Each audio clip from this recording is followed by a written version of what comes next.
आत्मा की खोज, अनंत शक्ति, आनंद और शांति, ईश्वरीय भक्ति के लिए जुड़े रहें हमारे चैनल से। आपका अपना चैनल गुरु अशोक तिवारी, लाइक और सब्सक्राइब करना ना भूलें। धन्यवाद। जय माता की, जय परशुराम। श्री गणेशाय नमः। प्रिय बंधुओं, आज हम एक ऐसे विषय के ऊपर चर्चा करने जा रहे हैं जिसके ऊपर बहुत ही कम लोग चर्चा करते हैं। आज हम चर्चा करेंगे महाभारत नाम के ग्रंथ के ऊपर। लोग बाग कहते हुए पाए जाते हैं कि भैया ये जो महाभारत नाम का ग्रंथ है, इस ग्रंथ को घर में नहीं रखना चाहिए और पढ़ना भी नहीं चाहिए। ऐसी अनेक प्रकार की मनगढ़ंत भ्रांतियां लोगों ने फैला रखी हैं। और तो और लोग बाग ऐसा कहने से भी नहीं चूकते कि भैया जैसे श्रीमद् भागवत, शिव पुराण और अन्य दूसरे और महापुराण हैं, जैसा हम इनका आयोजन करते हैं वैसा आयोजन महाभारत का नहीं करना चाहिए।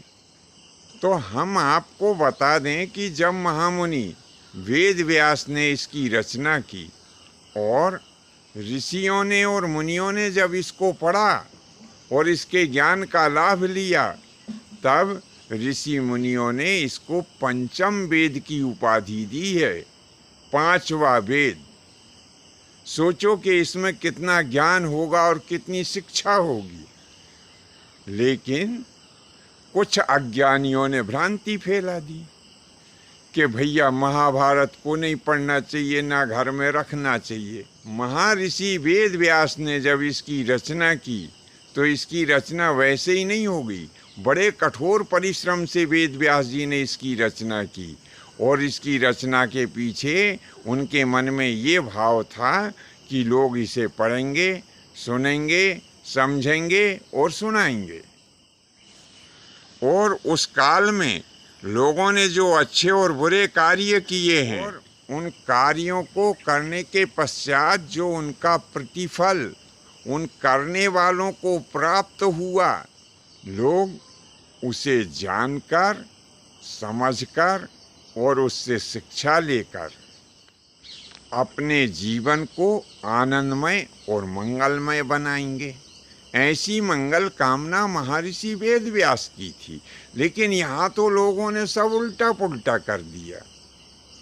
लोगों को बहका दिया कि भैया महाभारत को घर में मत रखो, उसे मत पढ़ो, मत सुनो। इस प्रकार से लोगों को डरा करके उस दिव्य ज्ञान से वंचित कर दिया गया। मैं यहाँ पर केवल इतना ही कहना चाहता हूँ कि यदि कोई आपसे कहे कि भैया महाभारत मत पढ़ो, महाभारत घर में मत रखो, महाभारत मत सुनाओ, तो आप लोग उनसे केवल इतना ही पूछ लें कि महोदय आप जो कुछ कह रहे हैं हो सकता है वह सत्य कह रहे हो, लेकिन आप हमें ये प्रमाण दे दें कि ऐसा कहाँ लिखा है, किस पुराण में लिखा है, किस जगह लिखा है, किस महर्षि अथवा किस संत और महात्मा ने कहा है कि महाभारत को घर में नहीं रखना चाहिए और नहीं पढ़ना चाहिए और नहीं सुनना चाहिए।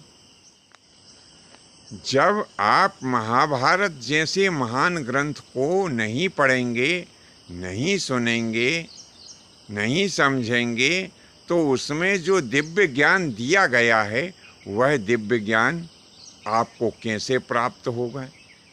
मेरा आप सबसे अनुरोध है कि ऐसे मनगढ़ंत बातें करने वालों के बहकावे में नहीं आए और महाभारत जिनके यहाँ पर नहीं है वो महाभारत नाम के ग्रंथ को अवश्य ही अपने घर लाएं, उसे पढ़ें, सुनें, सुनाएं और समझें तथा उसमें जो ज्ञान दिया गया है उस दिव्य ज्ञान को आत्मसात कर अपने जीवन को आनंदमय, मंगलमय बनाएं, भगवत कृपा प्राप्त करें। और जब भगवत कृपा प्राप्त होगी तो आपको मोक्ष भी प्राप्त होगा। बंधुओं, आज हमने अपना मत महाभारत के बारे में आपकी सेवा में प्रस्तुत किया है।